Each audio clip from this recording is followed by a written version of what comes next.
Alright, hello everybody, and welcome back to some more action from the League of Dracula 2023. We have another game here from the first stage, another match from Group D. We have Ondra playing as the Hunters, and WcKaczek playing as Dracula. I'll just tell them that we're good to go. Good luck, both. Yeah, apologies in advance, everybody. I'm a little bit down with the sickness today. Let's see how many of you get that reference. And you hear from the laughter of that amazing joke that I've got a co-commentator. It can only be Rossco. So, hi, Rossco. Don't you worry, sunshine. I've not got any. I'm not down with any kind of somewhere, so I'm okay. I'll carry us as always. Don't you worry. Excellent. That's what we needed you here for. Very good. We had a lot of fun recording with WcKaczek last night, but at the same time was a bit strange you not being here, so thank you for joining. Hope you have a great game. So we're going to spoil the result of the game that happened yesterday between WcKaczek and Ondra. So if you don't want to know that, then go back and watch that video, and then come back to this one. Obviously, I was spectating that game with WcKaczek, and then you watched it as well, didn't you, Rossco? Yeah. I hope they realise that they can stop. There they go, they're underway. Right, so obviously the result from yesterday was WcKaczek beat Ondra quite convincingly as well. I think the word I used on commentary was ruthlessly efficient, would be the way to describe that one. What were your thoughts on it? Because you watched it back, obviously, I think maybe last night or today. What were your thoughts on the whole thing? Yeah, to be fair, I didn't realise there was one on. I just I opened up. I've not played FOD since the end of the last tournament, so it was kind of like, oh, I'll just jump on and see if there's any games on there. So, and then I saw your. So I didn't watch that game, but I saw your YouTube one was out. I thought, oh right, Yeah. I'll crack on with this. And I saw it was a short video, so I thought, right, something has happened. Because they're both good opponents, like we said, both are decent. It wasn't like a newbie against a seasoned kind of thing. But I thought it was quite funny with the Barcelona start, spoiler, because obviously that was one that I used to enjoy doing. And again, it was funny with the kind of debate you and I'm going to use WC, it's probably easier. The debate you and WC were about starting there, why would you and all that. But again, none of that would have been relevant had he not been found. You know, and it's one of those where if you're at day 5 and the newspaper kicks in, like you said, you know, usually I wouldn't have played Dark Call with it. I'd just do their hide, play something like, say, Bats or Fog, and then it would have been irrelevant. But because he was found so early, it was a case of, that's the downfall you've got with it. But because he stayed there for the 2 extra plays, you know, that's the... Usually I would stay there, hide, then I would move and get another 2 locations under my belt anyway. So it was kind of... It was unfortunate the way the cards fell. I think because he stayed in Spain was, again, it sort of hamstrung him to being stuck there. And then renewed vigour, I thought, well, I quite enjoyed that. I liked yours, you were saying, I like one of the quotes you said were, you know, you hold on to it like gold dust until there's an opportune time. And I think it's one of those where you kind of go, when do you know, what's an opportune time? And I thought, well, you know, okay, 2-on-1, the Ruthless Vampire, Reckless Vampire, was a great play because obviously it had escape route for Seward. And WC was right, usually you want to try and wipe out the Reckless if you've got other hunters. But I think if you've only got one other hunter joining, it's not necessary. If you've got 3 or 4, you would try and take the hit on one and follow it up. It was a good choice to go to Lisbon. As you said, you could have gone up to 47, could have been in Marseille, but because of the renewed vigour, you know, that kind of Van Helsing was there, which Mina could have got there. So it could have been a 2-on-1, regardless if he was in Marseille or still in Spain. And sometimes you just, you know, you take that guess and go for it. And yeah, it was very ruthlessly efficient. I'd start for Ondra. I can imagine how he's feeling because it's one of those you kind of have that. You know, you start the tournament full of all the goodwill in the world and positivity, and then that happens. You're like, oh, and then you got WC tonight, who's become a very accomplished player on both factions, from what I've seen. I know when he started, he was just asking players to play as hunters, and he was staying as Dracula all the time. But he's kind of taken that that leap of faith to both sides. So a great start for Warcraft, and just one of those, like you say, it's like, when do you use it? Had he not used it, Dracula would have gone to sea, then he would have had to deal with Spain. So you're right, it was a case of, this is your one time to go for it. You either get it or you don't, and he did, and it paid off for him. But it could have easily gone the other way. Absolutely, yeah. I think it's the fact, like I was talking about it in commentary, it's just the fact he didn't know where Dracula was because of the way Spain works. There's a lot of little permutations of where he could have gone.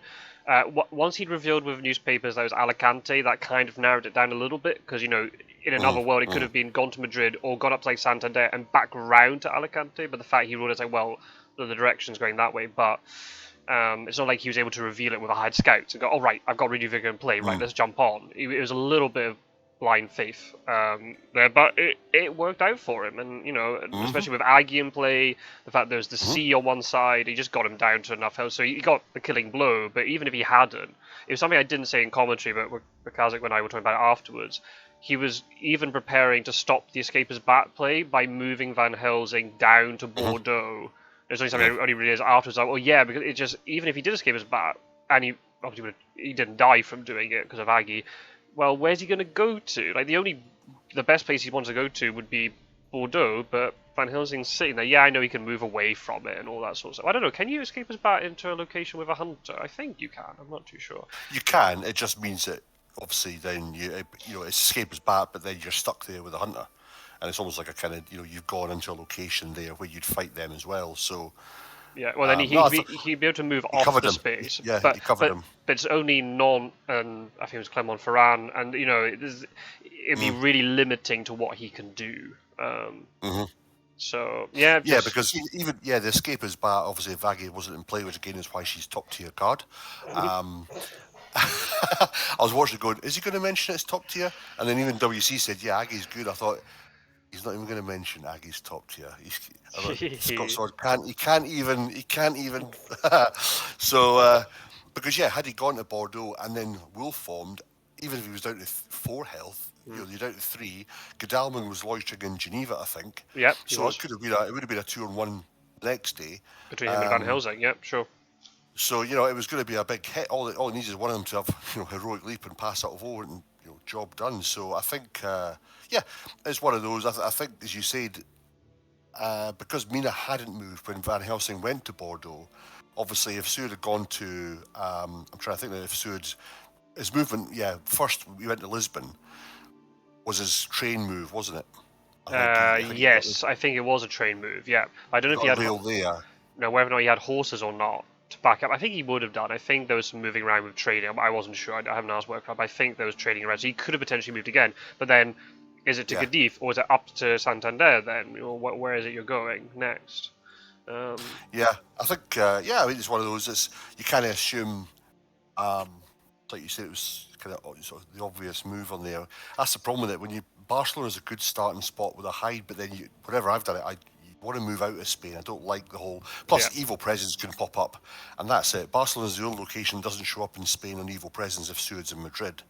So you don't want to be skirting around outside him unless you're trying to think, well, if I can place at least 4 encounters down, evil presence doesn't really matter by then because he's got all these, this trail to deal with, and Seward's by himself, Van Helsing's in the UK, yada yada yada. But usually, he could have done the Barcelona, not bothered with Dark Call, then he wouldn't have had to bother with a feed, and he could have been up in Clermont's, wherever by the time they started moving, and then he could have wolf formed. Yeah, exactly. Wolf form from Marseille or Clermont-Ferrand or something, or wait, or hold it a little bit and commit even further east when Gaddafi and Mina shift over.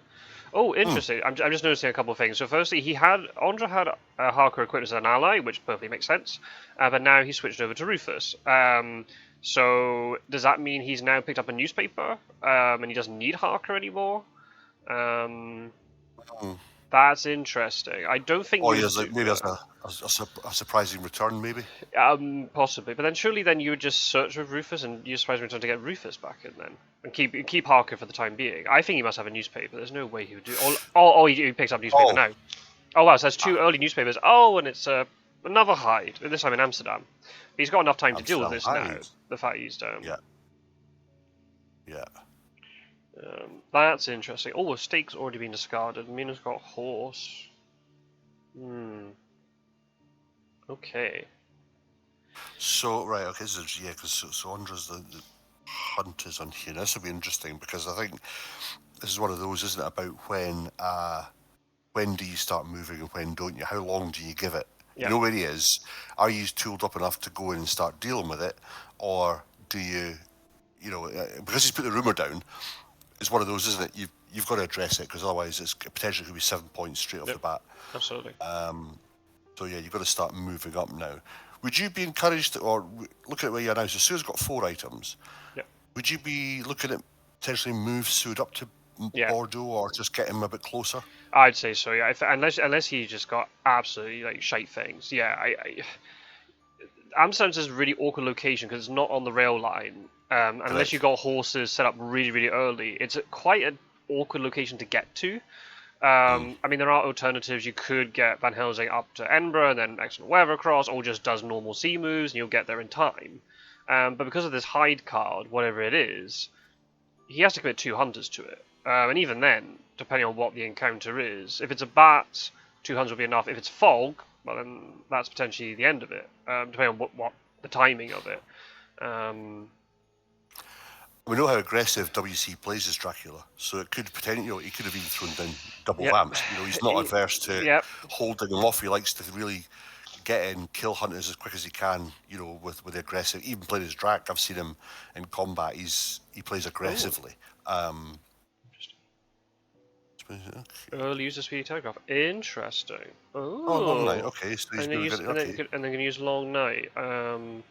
They sacrifice some cards. Yeah, but then to get that extra movement, well, interesting. That's really fascinating. How in the yesterday's game, Ondra's starting position was revealed by a day 3 newspaper, and then now in the match now where he's hunters, it's happened to him. It's kind of like this, he'd feel a bit aggrieved if he didn't get newspaper at all, but the fact he got newspaper on the same timing as yesterday, that's will take the sting out of it a little bit. But again, the only advantage with this is that Dracula's movement from now on is quite choreographed a little bit. You know what I mean? He has to go to Brussels or Cologne next after Amsterdam, and then the most likely thing is that he's going to go to Strasbourg and then probably try to wolf form from there, or maybe to Paris and wolf form. Wolf form from Frankfurt isn't as good. So, Ondra's not going to be spending a huge amount of time guessing where he's gone after Amsterdam. Yeah. It's just that when he does trigger, wolf form potentially from Strasbourg or whatever, or even hold one more turn and go to Zurich, that's very dangerous. But the fact he's moving over Godalming and Ondra up, well, he could have found him there, but he's not in Paris. Yeah. It looks like he's going to be able to deal with this. He's moving. Okay, so he feels quite confident about this. Why he's even moving Van Helsing off so early. And maybe argue sometimes not to do that because you don't know Dracula might then suddenly sneak up into England. We know, not giving away too much, but I've got videos up, so it's not too much of a secret. WcKaczek does maybe like an England play. Normally he starts in England. Oh, that's nice. I like that. There's a psychic scan coming out here. Yeah, I would say, WcKaczek was definitely quite aggressive at the beginning, but now I think, like a lot of players, that his Dracula play is becoming a lot more nuanced. He does, I'll give Spencer credit. The Spencer layering strategy he'll play standard Dracula when he wants to. He'll play aggressive when he wants to. I think that's, it's not just a gimmick, one way or the other. It's become quite a well-rounded play. So who knows how he's going to play this? It also depends on what he's put in Brussels or Cologne. If he's put bats and things in there, that, and depending on if fast horses roll really slowly, this might still mature, even though the hunters have really closed in. Yeah, I think that's why he made the right move moving the hunters now. I think if he supplied a game with Seward, it just gives Drac that space as well. I think Van Helsing moving's good now because you don't want him to go to Le Havre, place something down, and then Van Helsing lands on it, and it could potentially, usually Van Helsing, as we know, will trade off the good cards to other players. And if he lands there and gets hit with a bodyguard, for example, and take 5 damage or whatever it might be. So I think by bringing Van Helsing in now, of course, he could go to Le Havre and throw down a fog. But it means that it's blocking off those areas, so effectively he's not in Germany. right? So we know then he's gone Amsterdam. So yeah, it could be in 51, or it could be in 29 now. Because he wasn't in. I just spaced out from it. Was the psychic scan positive or negative No, result? he's not in Germany. Right, So he's either gone. He's either in 29 or 51 just now. Right, that's interesting. Okay, yeah. And he hasn't wolf formed. So wherever he's going, he's holding on to it. He's probably waiting for the hunters to commit a little bit more and then go for it. But then the hunters could just turn around now. If they think he's in... Oh, they're playing Long Night again. Maybe just to get it out of his hand, perhaps, because he's just fed up with the prompts. You know, they could decide now, if they get onto him and say Zurich or Geneva, you know... Oh, that's unfortunate. Maybe just go and check Zurich just for the laugh. And if you find him there, you could potentially get a 3v1 here. Yeah. Maybe that's worth it. You give up 7 points and the whole trail clears and Dracula's down to low health. It just depends. The thing we have to be worried... I know Dracula has just expended... Okay, he's gone to Strasbourg. Not too surprising. I know he's just spent 2 long nights and a speedy telegraph, but look at the events. Godalming's only got 1. Seward has nothing. Van Helsing has nothing, or only 1, and Mina has nothing.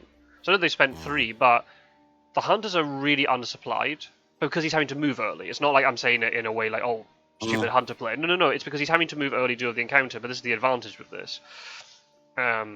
He's forcing the hunters to commit instead of supplying.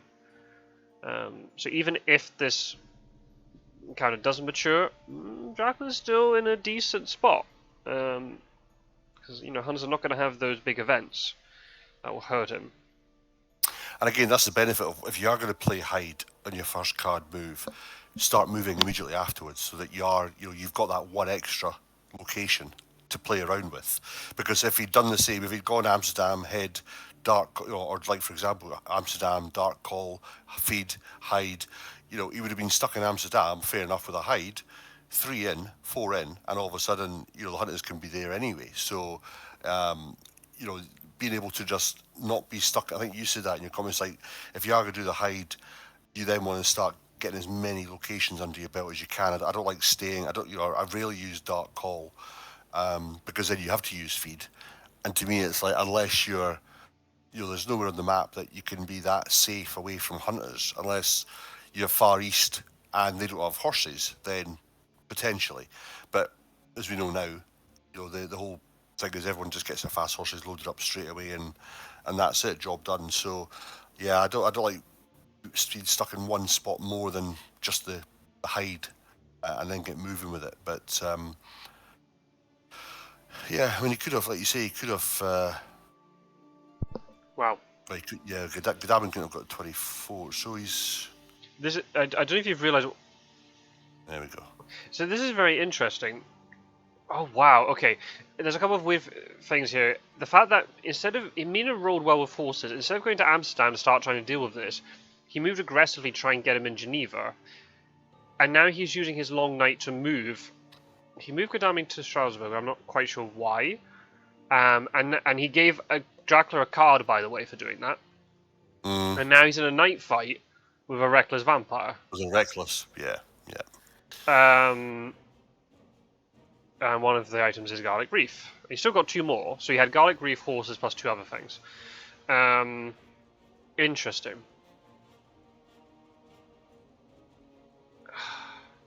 I guess he wants to just put pressure on Dracula and not let him get away for free. But Dracula's going to move out. There's going to be no combat here with Dracula.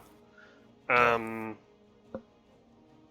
no Aggie in play, so it wouldn't matter anyway. Even if he was in combat, he could still escape his bat, and then all of a sudden he's, 4 cities away from all the hunters that are clogged up in Germany. Yeah. So all of a sudden, And they're even further away from Amsterdam, right? So they're not going to... Oh, interesting. Okay, so you played the garlic reef just to escape. Interesting. Interesting. So maybe he's just going to sack off Amsterdam and he's just going to chase Dracula around. Well, I was thinking that at this stage, I mean, you could do more damage and waste more time trying to get rid of Amsterdam now. Oh, I gave him another one. Oh, my days. Whoa, happy days for Dracula. 2 cards away. I mean, there could be 2 roadblocks, but... So Long Night, double Dracula. That's the risk of playing Long you're Night. happy to get any. You're happy to get any Drac card. Yeah. The fact he's giving him 2, that's... Oh, and he's got another one to He's move. moved to Van Helsing. Wow, okay, so the fact you played Long Night... Why? Oh. But there's no combat. Oh. I hope Does he think that you? Does he think you fight Dracula after the Reckless? Maybe. Has he got confused? Maybe. I don't know. We'll have to see. If he says anything in the chat. This is going to be. Oh, man. Mina's only got 2 items. She's got fast horses, so she's only got 2 items.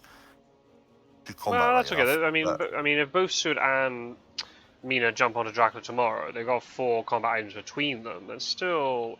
But it's just the fact you gave up the Garlic Reef. That'd have been good for fighting against Drac.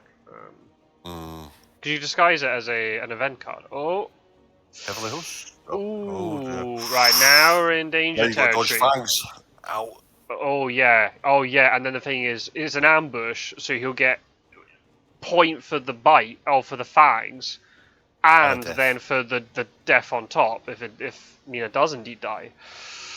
Ooh, wow. This is scary stuff going on here. Oh. He's gone for it. Okay. Wait, what? Oh! Wow. Played. Oh, wow. And that was one of the cards he gave him. Wow. 3 points plus 1 for the bite, or for the fangs. Wow. Now that is very good because he's used Enrage on the Reckless. Drac's taken no damage. He's killed the and hunter. He gets another one. And another card. Oh, wow. Happy birthday. Wow. Okay, so yeah, if you're Drac at this moment... You'd be pretty happy, because like Amsterdam is almost only going to mature. He's going to have to commit both Godalming and Van Helsing to stop it. Which then is great for Dracula, because then Dracula's getting further away from everybody. If the Hunters start chasing Drac, he can get those 7 points, escape to sea, and like almost like reset the game if he wants. Or he can just go really aggressive and just try and kill another Hunter. Wow. Well, the thing is, if he gets this now... He's up to 11. Yeah, so... And it's only end of the first week. Yeah, so you can't, before, if you hadn't got the combat, you could risk it and say, give him 7 points. And then, I mean, it might be a red herring to get them all up there, which is another option. Yeah, so it seems like a good start. No, unfortunately not. It was good, Oh, she had a knife as well. And a crucifix. But it didn't matter because he had enraged. He had enraged, yeah. He had enraged, so it didn't matter. Wow. Oh, you don't see enraged very often, but that's excellent. Obviously, I mean, Dracula, it's not like he chose the card. No. It was given to him, but still, just was like, well, I'm just going to play it now. If he had unearthly swiftness, he probably would have played it just to guarantee the mature, and then he could wolf form these 3 away from Zurich. Oh, he has wild horses as well. But the thing is that the Hunters actually have decent horse economy. Oh no, it's custom search. And Seward's low health. Oh, can you imagine if Dracula just jumps onto his space to kill him? Oh, he takes the damage. Oh, he was in Munich. He's now going to go. Oh my! This could be game over. Oh my god! Fight Seward tonight. That matures. Oh, he has dogs. Wow, clutch dogs. But like, he's on 2 health. He can just kill him at night, and that's it. That's GG. Unless somehow Van Helsing gets to Amsterdam and forewarns it. It's the only thing he can do. Either that, or he takes sense of emergency. He dives into Munich. And you try and... But then it's a 2v1, and then what are you going to do? Like, Mina's in the hospital. Godalming can't get into it.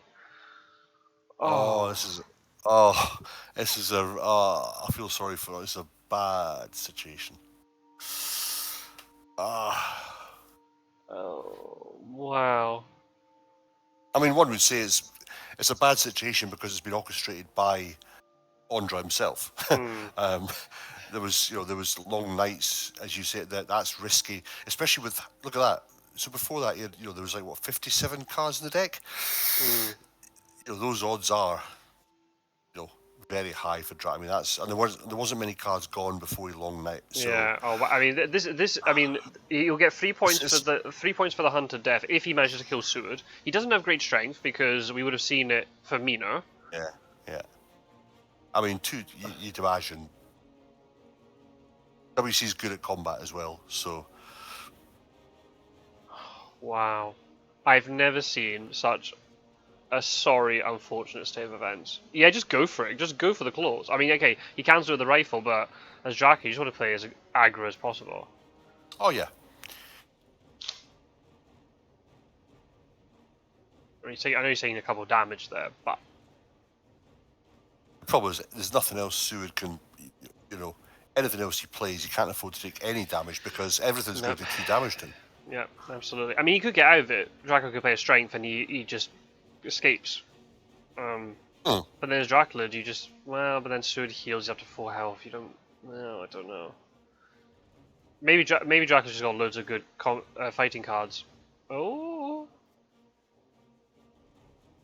Oh, hang on a minute. Lots of fangs, really. No, because if he fangs him, he only gets 1 point for the bite, not the kill. He doesn't want to fang That's him. right. He's got a bite. That's right. Yeah, he doesn't want to. No, he doesn't want to do that. Oh. He knows he's got rifle, so do you try and strength to get rid of the rifle? Oh yeah, because the fact he's mesmerized him, that's actually really limited what Dracula can do. Because it's almost like, you either play claws and you get cancelled by rifle again. Oh, he's only 1 damage this time, I suppose. I think. Oh, he's going for it. Escape. Oh, the game continues. Holy moly, that was clutch. Oh wow. Fair enough. Fair play, Don. It just depends on the cards you got. So maybe Drac didn't have, he could have had 2 escape as bats, 2 Mez. Yeah, what it's like. So you got to place. If you had plotting, you kind of think, well, if he's going to escape, I'd rather keep him for 1 more round. So you play the mesmerize, hoping he's trying to escape that round. If he'd played plotting, you would have got. You probably would have killed him if you had plotting because you would have had that damage anyway. Because you would just got the 2 kill. When you try and disregard any of his basic moves. But yeah, you got to play with what you've been given. So I was lucky, but now the team are cribbed. Now it's all down to Van Helsing and Godalming because Mina's now going. If Drac's going to start going east, he could take Mina out again. There's another option here. I completely forgot because of custom search. Sud was delayed, so he didn't heal. He's still on 2 health. As Dracula, do you feed here and just try to kill Seward? But then you've got Godalming and Van Helsing that have both got fast horses, and the risk is Yeah. Right, if you get rid of Seward, well, then again, like you say, yeah, if you kill Seward, That's GG. doesn't matter. Yeah. Well, we're assuming this is a vampire. Yeah, obviously it might not be a vampire. No. Yeah, and if it'd be funny if it's Hoax and he's already taken cards. He's already been given cards. It's like, oh. But it's more in the discard pile for him to choose from. Then he can get enraged again, and then just go into combat with Seward. But then he's only got the points. Oh, he's really taking time to think about this move. I think he's playing feeding here. I would not be surprised if it's a feed. There you go. Yeah. He's waiting for the aggressive option, and it's a vampire. Right. Take 2 with Seward. But even then, Seward can move out. So Oh, but if Seward escapes from this. Now it's a day fight, remember. So even if he tries, that he won't get the points. If he tries to do that bite again, he's not going to get anything for that. So it's arguably better then for Dracula because he has more options to kill Seward. Yeah. Yeah. He's got rifle. He hasn't shown any anti-fang items. Yeah, he's only got 2 weapons, so he's got the rifle and another. Yeah.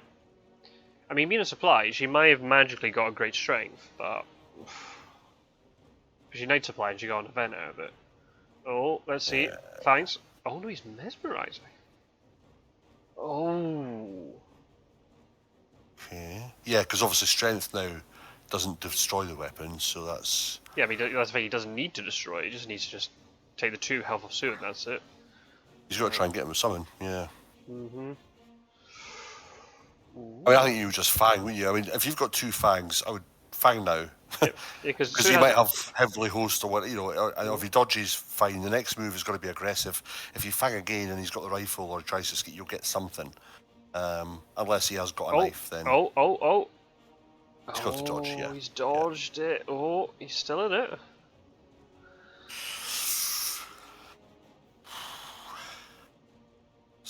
So mesmerize and claws from Drac. What else did he do? Mesmerize. That's it. That's what he's done. Oh, that's it. Yeah. Mesmerize. Oh yeah, sorry. I keep Claw. forgetting you're not in the game. I have to show you this stuff. Yeah, mesmerize fangs. Yeah. Ooh. Okay. Oh, he has to pay rifle get strength. No, surely he isn't. Wow. Okay. That's it. Game over. GG. That's it. Wow. And he has maximum health. Oh, is that idea still in play for this tournament? Yeah. Oh yeah. So that's the biggest Dracula win you could ever get because he's on full health. Phenomenal. Well, the only advantage with this is when people see the length of the video, they think, "Oh, it'd be a quick hunter win." Because Dracula never wins this quickly. Right then. Well, there you go. That's how you do it. That's how you do it. So that's been a strong hunter win last night with Werecraft, a strong Dracula win tonight with WC. Wow. That was, I suppose, it was a fog in the hide. No. You say no. You might say what it is. It might be a bat. So I'm not sure. Oh. Well, that shows the danger of long night. Yeah. That was kind of the taking point from that.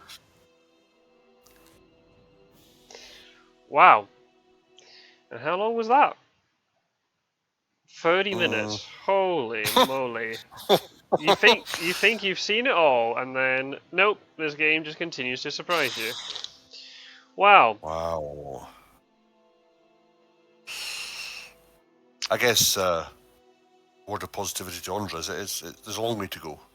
It's a marathon, not a sprint. So true, but this is the thing though. I was interested to see what because obviously neither of us are competing. The two best Scottish Fury of Dracula players are not playing, so we're purely on the sidelines. Well, the only two Scottish players. Well, does it? You can only beat who's in front of you.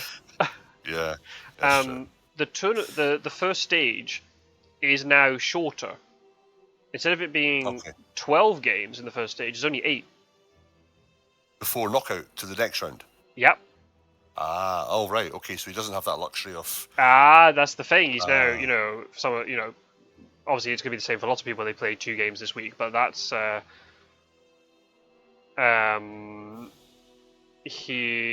a quarter of the matches down. That's the thing. Which is a good move for the rules wise, because obviously then it does mean that players can't afford to go. Oh, if I'll get through this one. I've got 10 games to claw it back for the next round. Yep. So it should, which obviously has forced players. Maybe that's why Werecraft did what he did last night. It's a case of get the games done, get them finished as quick as you can, get it under the belt. And that way it's a case of you're ahead, and then obviously the pressures on others that are playing after you, because they see that hang on, so and so's already won 2 games. There's only X amount left. Yep. Yep. And so the other thing I was going to talk about was I said in the tournament preview video, but interesting way forward. So in the league last year, it was just in the groups. It was like 6 or 7 per group.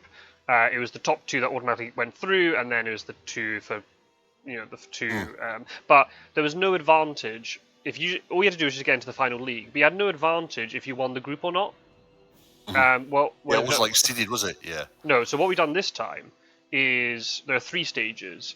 Whoever wins the first stage groups, so the number 1 player out of the group of 5, they automatically progress to the final league. They just bypass the second stage completely. So you have a huge advantage. I say there is an incentive for finishing first, and then it's all the second and third place players who go into the second stage, and then there's 2 groups of 4, and they all play amongst themselves. And the top 2, the top 1 from each of those 2 groups go through.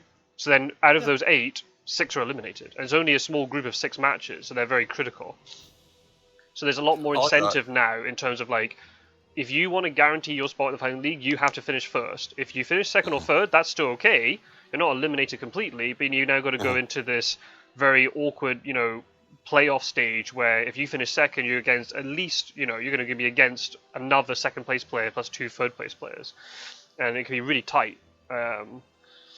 So I think that's the other thing too. Does that mean potentially? So if somebody wins the group, gets the bye, goes through to the final stage, what's the timeline? Are they waiting for everyone else to finish their games before they start playing again? So basically, if you finish first in your first stage group, you can then have a nice holiday for a month while you're waiting for all the others to fight on. Now, you see, that's interesting as well, because, the world of sports psychology, you know what it's like when you get, especially in this game, you go on a run and you start winning and winning, and you kind of go, if you're out of the game for a month, there's that element of, oh, well, I'm not playing anything for a month now, and you go away and do other things, or you get distracted, and then almost it's like you're coming back to somebody who's been playing for a month. They could be on a hot streak, and you're starting cold, which is quite interesting. So it's a case of, it's like taking a month out of playing football, and then you come back, and all of a sudden everyone else has been playing, they're all warmed up, and you're like, if that takes you 2 or 3 games to get back in your stride, you could lose them. And before you know it, finishing first could be a detriment. So you might have players kind of going, I don't want to finish first because I want to keep playing. and again, if they enjoy the game, they might think, I want to just keep playing as many. So that's an interesting twist. We'll see.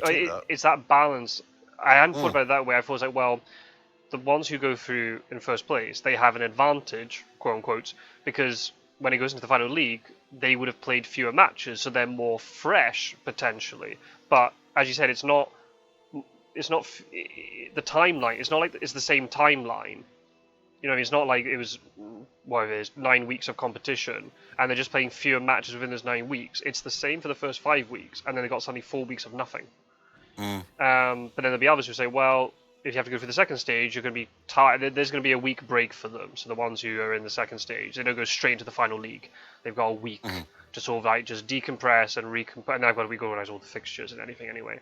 It'll be interesting how it all works out. Yeah, and the fact now the final league is smaller. When we did it last year, there was only 8. Now it's 6. So there's only 10 matches, which is still a little bit longer than the first stage. But that means that immediately, the fewer places there are in the final league, there's going to be more tension and jeopardy. So it's still a league format that has more jeopardy, like a cup style, like bracket competition, where there's a lot more elimination. No, I like that. I like that. It puts more pressure on the players.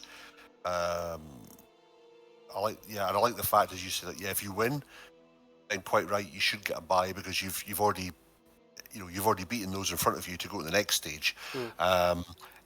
It's just interesting that because it is a month for them to wait, depending on how players are, obviously it gives them a chance to then review all the games, watch the games, because then they can start, as WcKaczek said, WC said last night, you can see your opponents and how they play and what they're up to. But yeah, I just thought it was one of those where, it's like if you're out of the game, and again with this one, because yourself, there's so much mental fortitude you need in this game that sometimes it's a case of being in that mindset and muscle memory of 2 games a week, thinking about the game, you get over it, you move to the next one again, because you're not actively thinking about it. As you say, they could come back fresh and destroy it, but then again, this is a game of luck as much as anything else. So the cards could not fall for them. Whereas you'll see players, myself included, where I'll lose 4 games and then go on a run of 5 and whatever. So. That's a very interesting. I do like the fact that if you win, you get rewarded for it. That's what you should do. And obviously, depending which ones from their groups go through, if you've got Mr. Green, WC, WcKaczek, if these guys all go through, then that would be interesting. I guess what they can also do is they can still keep playing friendlies, which is it keeps their hand in. Absolutely, there is nothing prohibiting them from playing friendly games during that off time. There's nothing to say they can't do that. So if they're a player who they feel like they need that regular, just not every day, but just that sort of regular sort of just getting their hand in, they can do it. There's nothing prohibiting them at all. It's just they're not in tournament. But as I said, it's a reward for finishing first. So it gives you that incentive, like, I want to finish first. So I want to get into the final. I don't have to go through. I don't want to go through this. But then from the flip side, for the newcomers, for the tournament last year, it was great because everyone got to play loads of matches, but then towards the end there were quite a lot of meaningless games because it went on 2 more weeks than the first stage would this year. That's right. And there's a lot more sort of like meaningless games, whereas this time, it's the top 3 out of the 5 who are not eliminated. Let's use those words. So it's a bit easier for a person to look, and think, oh, yeah, even if there's 2 good players in my group, I could be that 3rd player. So it gives you that, the top players have got incentive of finishing first. You've then got the rest, can be like, oh, well, we can try and battle for that 3rd position and potentially cause shocks. They could end up being kingmaker of who actually finishes 1st or 2nd in the group. And that could then change everything. You could have a player who is, really, really close to the player in 1st, but then obviously only one of them can progress. And then they get put into the playoff stage, but then they get put, just because of the other fixtures, all the results, they get put in a really hard 2nd stage group, and they might not get through.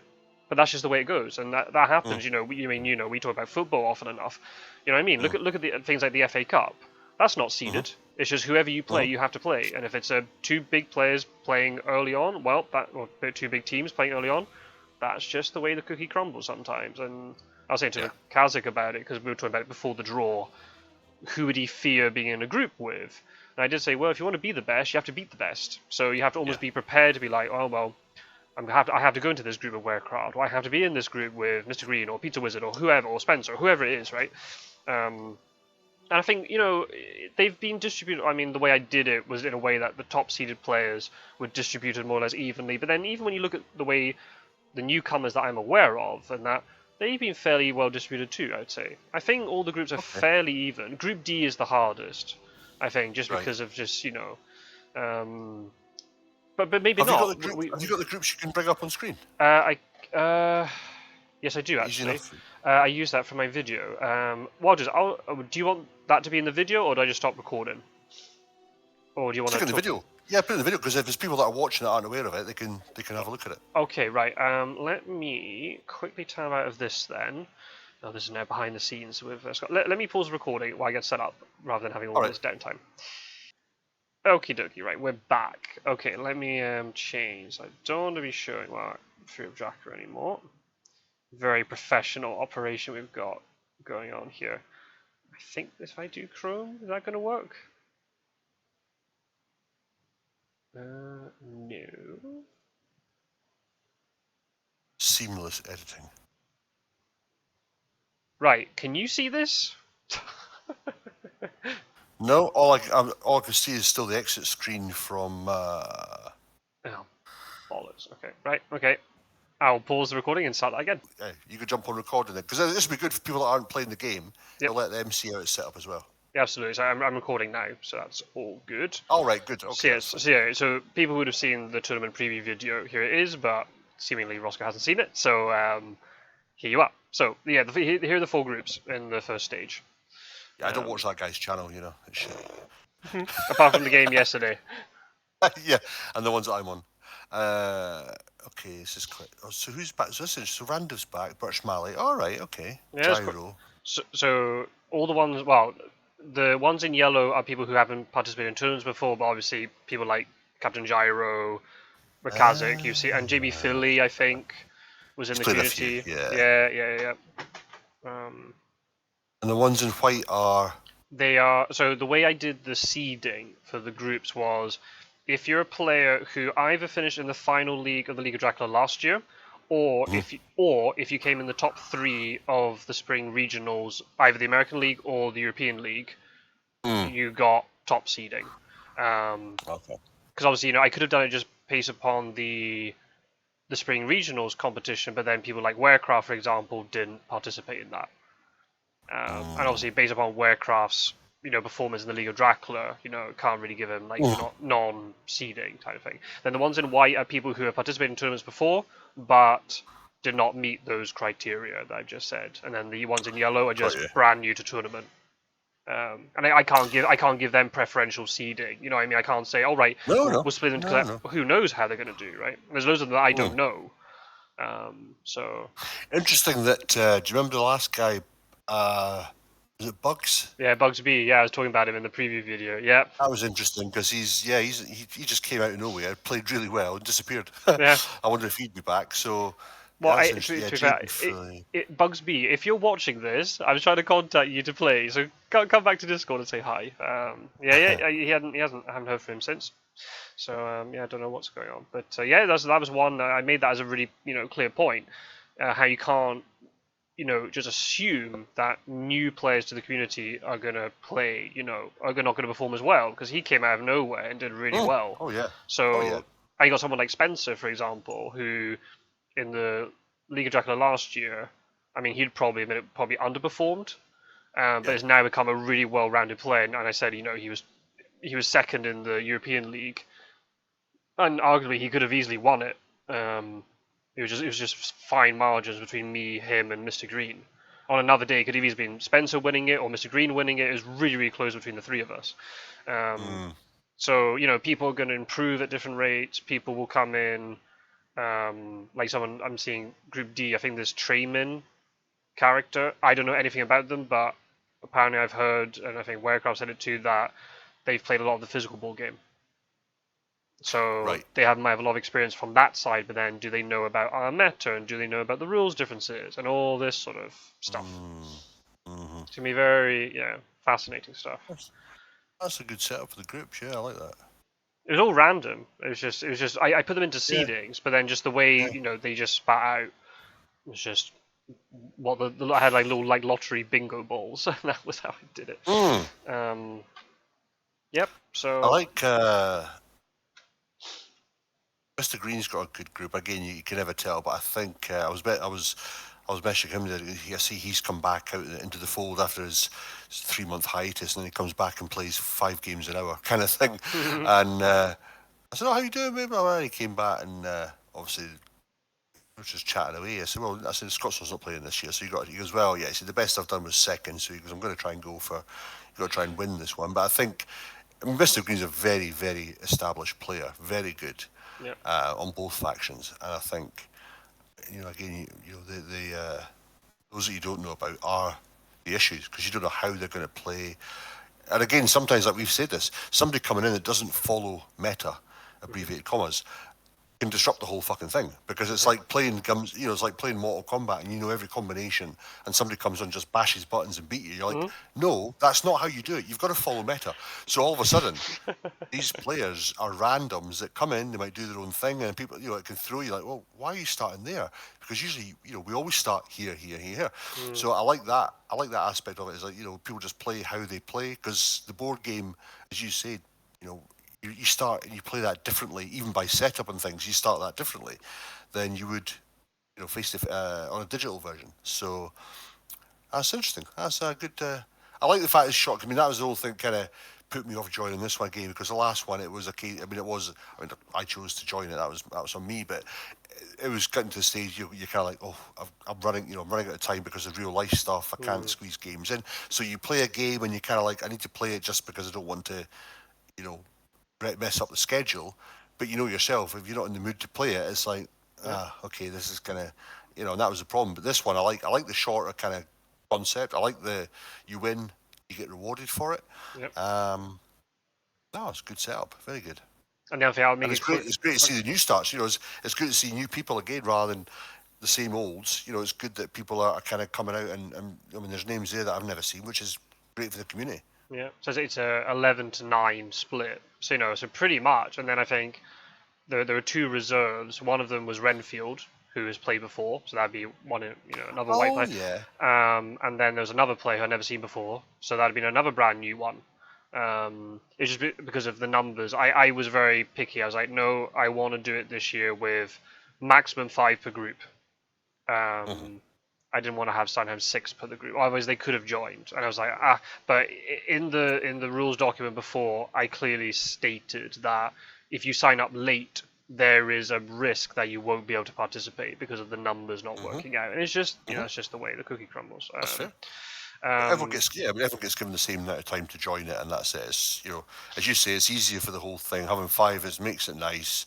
And again, the good thing is about these people, it's one of those, if you miss out on this one, you can join the next one. And it keeps them eager as well, that you get the stage where you might find that you've got a tournament with over 50% of players that are relatively new to the game. That'd be a fantastic tournament to watch, because all of a sudden, you haven't got the Quinces, the Warecraft, Mr. Greens, and it could almost be a more level playing field where you've got all these players that are, relatively new to the game, i.e., probably played, let's say, for a year minimum, or maybe 6 months minimum, so they know the game, but they don't, they haven't played it as much there. And I think that would be it'd be really interesting to see how those guys play it.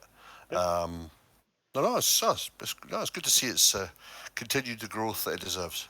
Absolutely, yeah. And there's a lot of players who, you're not competing, I'm not competing, Strider isn't competing, Renfield is a reserve. So there's already 4 people from previous tournaments who isn't in. Haven't heard anything from Zolt, but maybe down the line Zolt might be able to play. Then suddenly it's like, well, if all these players continue playing, plus everybody else, we're starting to get towards 25, and you're getting towards the 30 mark. Then it's just slowly. The thing I didn't want to happen was have, obviously I was hoping there'd be loads of interest for the first one, because it is the first one we've ever done. But then suddenly be like, next one, oh, only 10. You're like, oh, well, I would have been happy with 10. I'd rather have 10 dedicated people than 30 people who are, and half of them are not. But just still, it's like, oh, we got 20. Like, that's really good. And as you said, there's lots of new people. And then, the next tournament, some of these players won't be able to participate. Then the other ones who didn't participate this time, they'll be able to come back in. So it's going to be, yeah. I think the other thing, I'll make it clear. I definitely made it clear in the preview video. So I was saying before, the first player in each group goes through. So immediately you can all amongst yourselves, you can all start thinking about who it's going to be. But then obviously second and third players go into this playoff stage. So the way it's going to work, and the structure is already determined. So it's not like people can start saying, oh, you're deliberately putting 2 really strong second place players in with each other. It's like, no, it's already determined. Second place from Group A, second place from Group B, and then third place from C and D, they're one group in the second stage. And then it's the reverse. Third place from Group A, third place from Group B, second from Group C, and second from Group D are in the other group for the second stage. So you all, when the group table start to sort of form, and you start seeing who's playing well, what positions everybody in, you can start eyeing up the other groups and going, if I get second place, I'm going to be against them. And things can change. But it starts getting like, oh, then that group, you got these 2 people in there in the same group, and then so it's all known in advance. So there's once you get into the final league, then everyone's on a level playing field because everyone plays amongst each other. It's 10 matches, and then whoever's the top player is the top player, and that's it. But again, it's only 10 matches, whereas 14 last year in the final stage. So again, every game is more vital. So it's kind of more putting it on like the quality, not quantity. Just pushing it slightly in that direction, but it will still be enough that the best player over those 10 matches will win, and there won't be as you can't, because if it's something really small, much smaller than people, and just across 2 matches, people might say, oh, you got a bit fluky, but across 10 games, you're hoping that things will average out.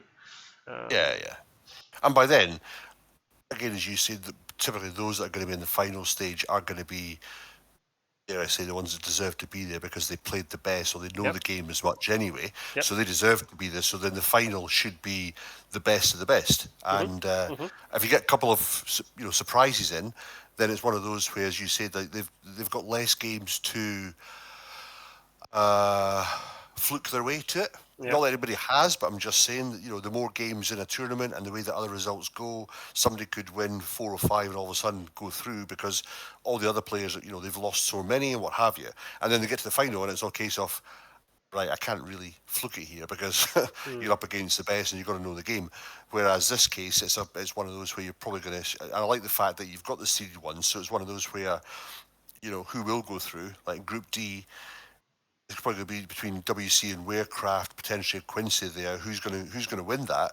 And then whoever does, the other 2 are then still fighting. Same, so yeah, I like this. It's a good setup. It's very good. And again, I like the shorter one because it does. I think it's good. I think it's good to put that pressure on where they don't sit and go, well, I've got 14 games in this group, so if I lose one, because Ondra's now 2 opening games, he's lost both, and all of a sudden the pressure is on him. Because now it's a case of, if I lose another 2, I could be out of the game before it even starts,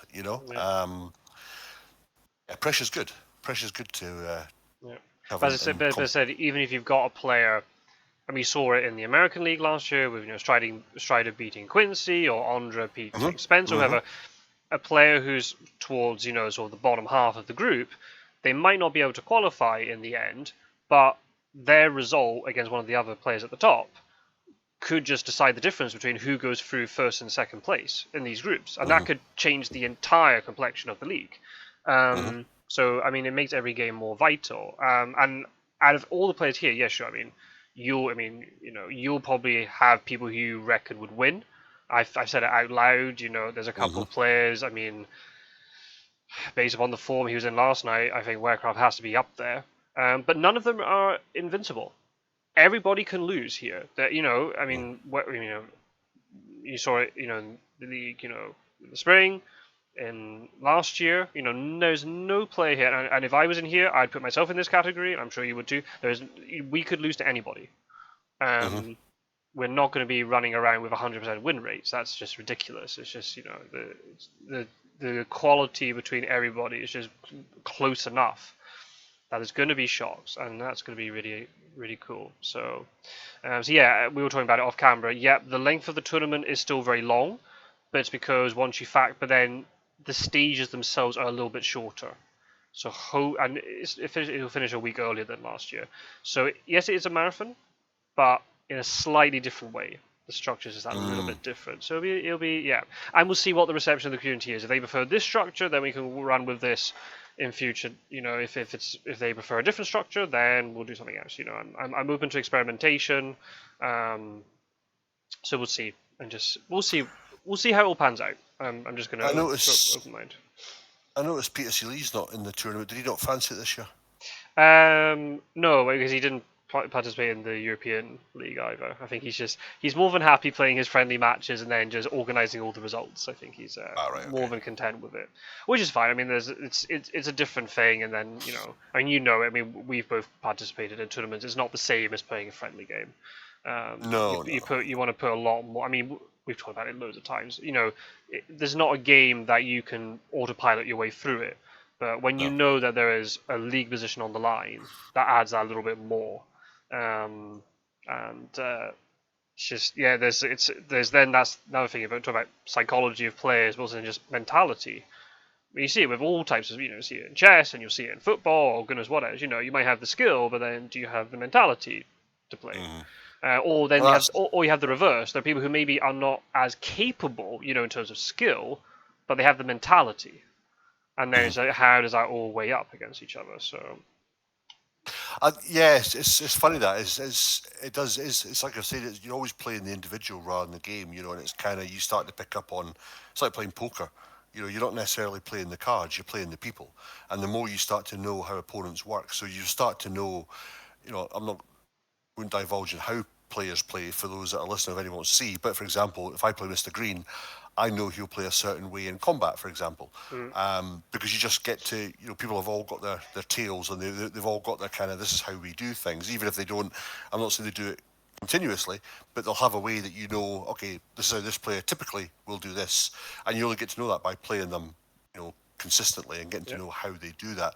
So again, that's the other thing, when you've got players coming into the table, if you like, so to speak, to use a poker analogy, you don't know how they play, and you don't know what they're going to do, and they could throw a curveball, because like you say, they could be cool under pressure, they could lose 5 games, and to them it's like, it's a game, I don't mind, I enjoy playing it, but they still have that level of competitiveness, because you can swing too much the other way, where it's just a game, and you're like, well, both players want to get, you're both committing time to it, and you want to get the best game you can from both.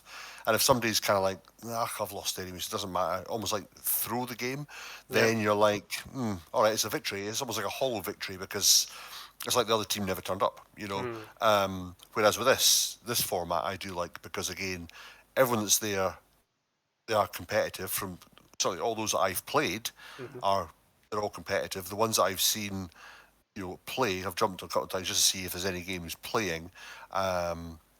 So I think it would be it'll make for a very interesting.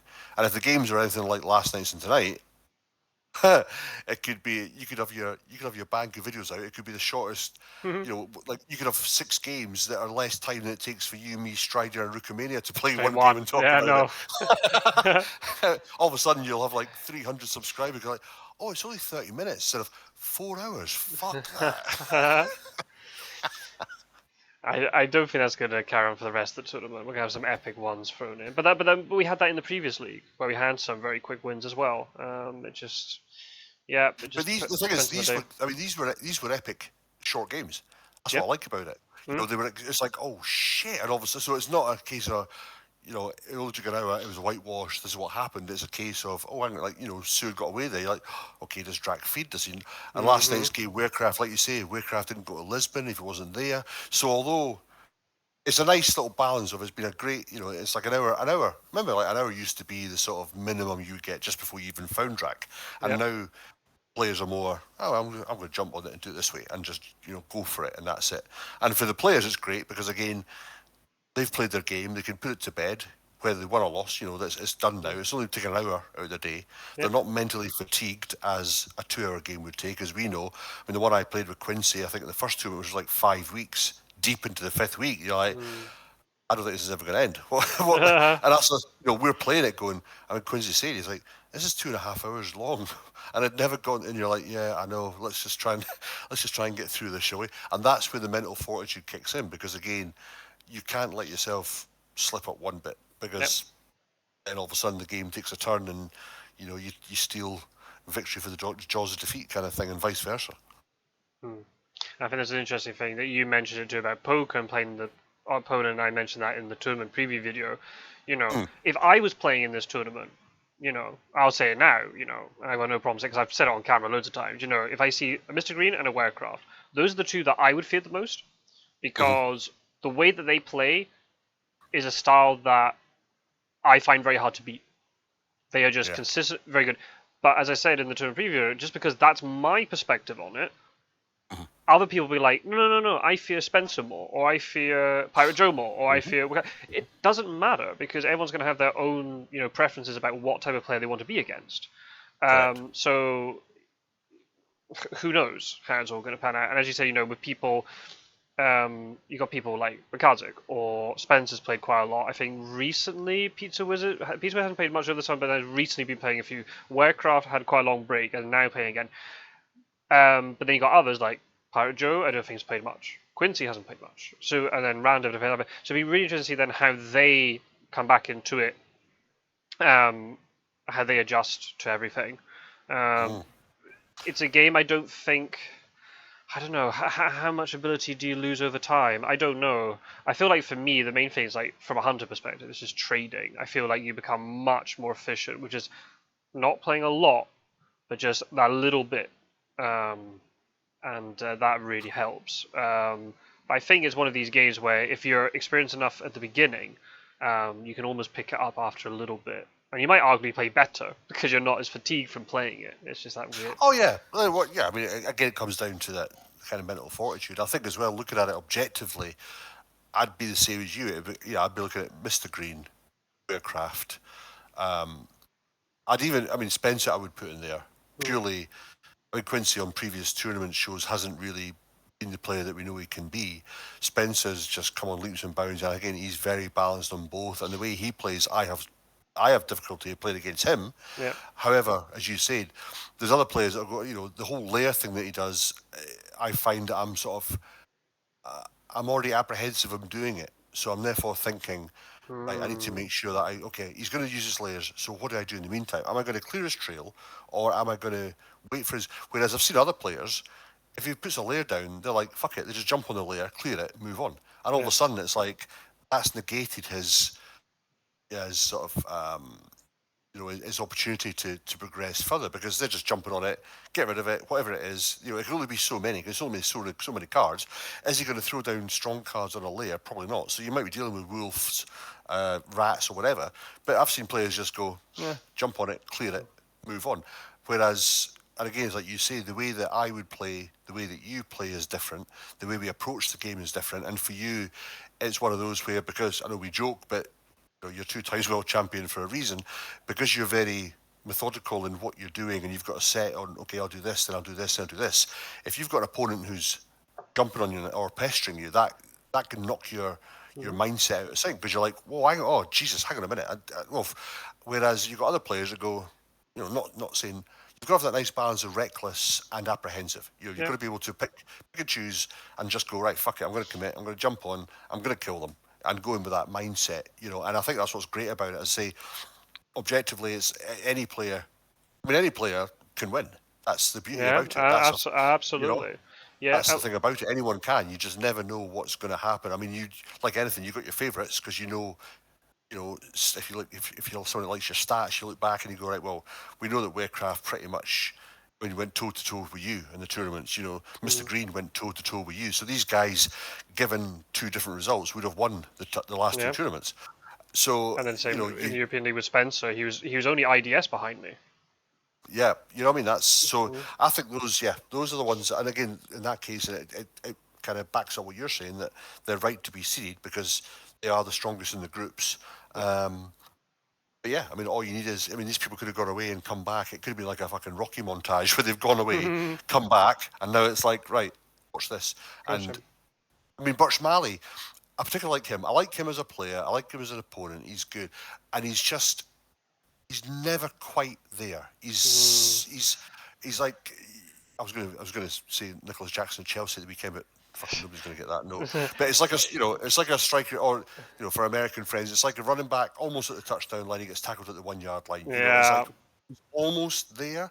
He plays very well on both factions.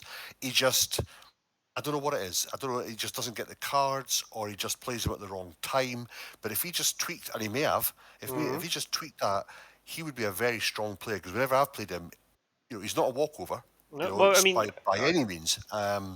He just his standings never don't really show the true picture. I think he's a very good, and I think in that group he's in, he could finish second because. Looking at the other guys there, I mean, Randiv we saw before, okay.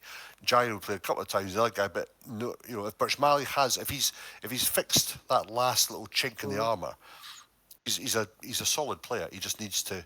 Yep. I mean, right in the previous league, he beat you as Dracula in the group stage. Oh yeah. Yeah. And in the end, So he's fucking done me over as hunters, but he's jumped on. He's very good at. I tell you, one of his. Well, maybe no, I'm not going to because it's not fair because other opponents could be watching that have never played him. But he has got some. well, he almost beat Mr. Green too in the European League, and it was the biggest topsy-turvy game I've ever seen, and it was just the worst night supply he could have done, and Mr. Green just snuck the win. And even though Mr. Green got off to a very good start, afterwards with Mr. Green, I was like, you should have been dead then. He was like, yeah, I got away with one. The same with Ondra, because I said it before, like, maybe the two games, that we've shown, this week haven't reflected that, but Ondra's beaten me. Not in tournament, but it doesn't matter. We've played serious friendly games against each other, and he's beaten me. And he's beaten us when we tag team against him. He beat us. He had a really close game against Warecraft in the previous league. He beat Spencer in the European League. So still, a strong player. And you got someone like Ariol, for example, who I remember he was in the previous league, and for quite a long time in that group, I thought he was going to qualify in third place. But then, there was a very competitive group because there was Quincy and Bugsby and Pizza Wizard, and just at the end, he just sort of got nudged out. But he had a very good beginning. Fighter Fire, obviously getting more experience, and then you got people like, people like Quincy Morris or Pirate Joe, but, Pirate Joe finished third in his group in the previous league, but then in the final league, he was ahead of you, and he was ahead of Mr. Green. Or he was very, very close between all of you, so it's not like, it wasn't like a huge difference, there's only one win, but still did it. Quincy won his group in the previous league, and he came second, and then we haven't mentioned Pizza Wizard, he is reigning US champion. Right enough. Yeah. And someone like Randiv, he was someone who I think has really improved. He grows into the tournaments, I think. He really just hasn't played much in between, and maybe has a couple, at the beginning, maybe not this time, he might go on a flying start, who knows. But he's very analytical, I know, because he's been very involved with the game, is very invested in it. And he... That could be interesting for him, because when you've got more to lose in shorter games, it's maybe. I'm just full of sport now. It's like the Six Nations, when you play that in rugby, you haven't got time. If you lose your first match, you're pretty fucked because you've only got a set, that's it. You've got to. Yep. So for somebody that grows into a tournament, you can't, that could be a downfall in this one. Who knows? Who knows? But as you said, depends what it's all the others. It's all the other results around you. Absolutely. I saw Pizza Wizard beat Aerol, so he's done that. And I don't know exactly. I haven't. All I saw was in the discussion on Discord, I got the impression that Pizza Wizard won, but I don't know anything about how close it was. Yeah. I haven't seen it, and unfortunately, it wasn't recorded, unfortunately. So I don't know. It was Yeah, good, yeah. It was a strong performance by Pizza Wizard. So what I think I'm going to probably do for YouTube, I think I'll just do it every maybe couple of weeks. I'll just do a very quick video updating everybody on the group, Yeah, that'd be standings good. and just the Yeah, results that'd be and just see how it's all sort of panning out. I think it might be a nice little thing to do. There's so many unknowns with this. That's the thing. I think we're all hypothesizing here, but then everyone starts on level playing field. Everyone's got 0 points at the beginning, so who knows what's going to happen? And you never know. We'll be sitting here in a few weeks' time eating our hats because everything we've said is completely wrong. I said it in the tournament But you know preview what? video. I feel like That'd be great though. yeah, yeah, absolutely. I said in the preview video that I think in the final League of Six there'll be at least I don't know how many, but at least one player who isn't from the Seed One group. I think there's going to be somebody else, either one of the players in white or in yellow, who's going to break through. It could be more. It could be more than that. It could be two. It could be three. I have no idea. But I think there's going to be at least one. I don't think we can sit Oh, yeah. here and assume, oh yeah, all the people who are in black, oh yeah, they're definitely going to qualify for the final league. No. I think there's going to be some topsy-turvy No. things going on. I think WcKaczek's got a very good. He's got a good form. He seems to be pretty strong in there as well. Keep an eye out for Edward Scissorhands. I've heard very good things about him. Never seen him play, but I've heard very good things. Apparently he's been in Warcraft. Apparently he lost to Warcraft very narrowly, but should have won. He's been Mr. Green, not in the tournament, but friendlies. WcKaczek says he's very good. And you got JB Philly's beaten me in friendly games. And then there's like all these other players, but they could suddenly turn up and be amazing. Like, oh my god, we're going to these really competitive groups. If any of you, if we haven't mentioned, we're not writing you off. Absolutely not. Anything can happen. But you've got almost like no pressure. You can show us what you can do. It's gonna be really prove cool. us wrong. Yeah, absolutely. Yeah. Prove us wrong, and then I'll let you call me whatever you want to call me that, because that's the whole point. Like I said, I mean, it would be amazing, and if the final was, Quincy was out, Warcraft was out, Mr. Green was out, and all of a sudden it's like the newcomers just come in and gone, right, old guard, fuck off, it's time for us to show you, and all of a sudden then that just brings a whole new. Yep. Yeah, and it just proves what we say, that the game can be won by anybody, because again, it's all based on the cards you get. Some of you, just to quickly pick up what you mentioned earlier with Warcraft and Mr. Green, the way they play is they don't get stressed with stuff. So I mean, Mr. Green is very good at that. And I think Warcraft, to an extent, is where obviously trained you and kind of, if you like, sort of coached you into to do that. And he should be getting a commission on your winnings, because he's the coach of the champion.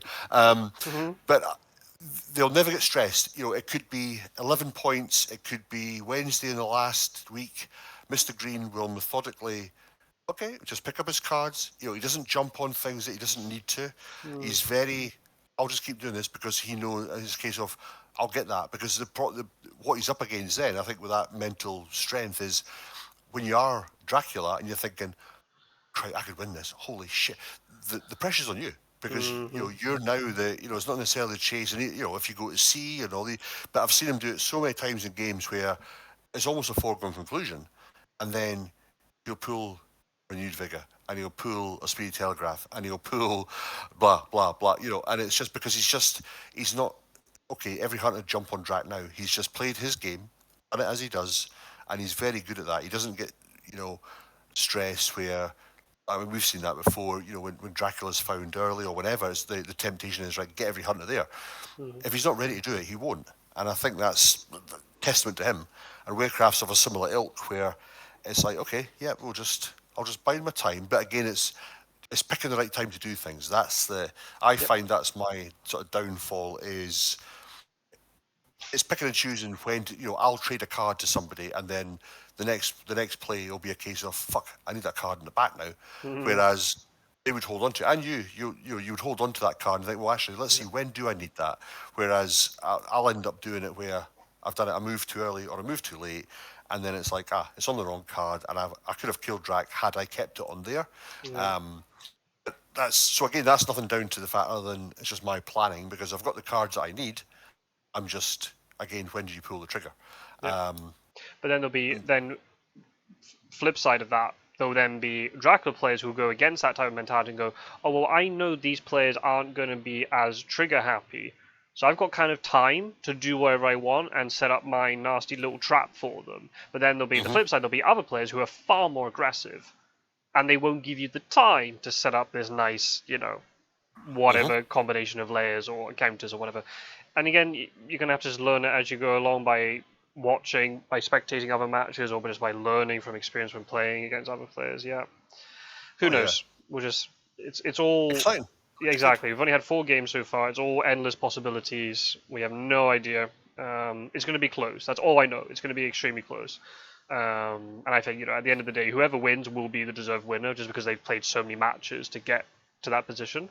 But between start and end, goodness knows what's going to happen. So if you haven't joined the Discord community already, join up now, and you could be in the next tournament, and you could have Scot-sword and I saying how bad you are without knowing anything about you, casting aspersions on people that I've never met or played, and then you could then turn around and prove us wrong as well. So get and join. If you haven't got the community, join up. If you haven't joined the channel, like, subscribe, and join now, because you'll get all this content.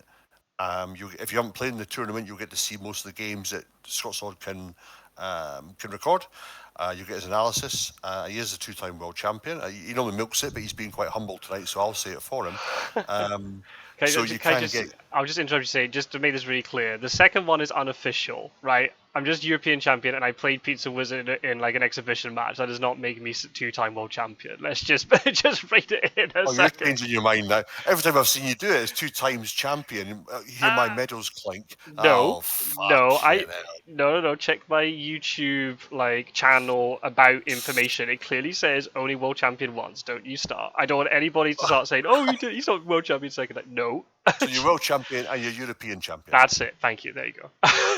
Right, okay. And you won the exhibition match with you and Pizza Wizard. That I did, yes, but that was unofficial. Right. That's not world championship. Well, I'm giving you far too much fucking than you deserve. You only won it once, right? So anyway, yeah. In fact, no, Quincy's got a good channel as well. Strider's got a good channel. Go and watch him, but you won't get my chat on that channel. Yeah, it's just Scottish. We've got to stay with each other. That's the thing. That's it. Stronger together. Absolutely. Against the oppressive forces. I was going to say, Met King also has a channel.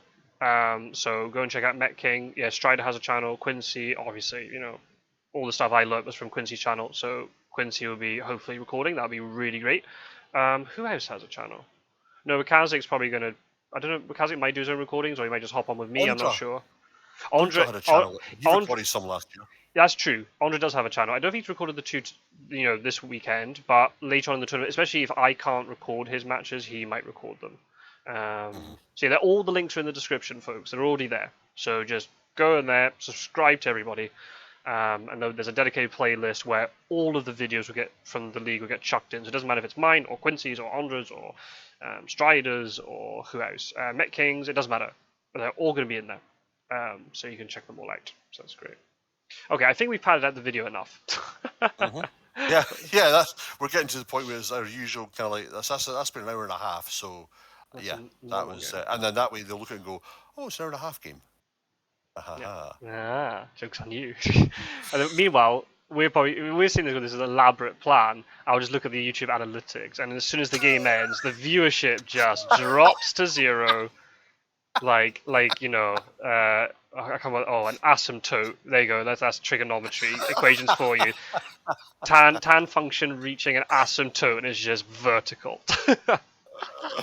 Oh, sin cost tan. Fucking hell. I was thinking back to school.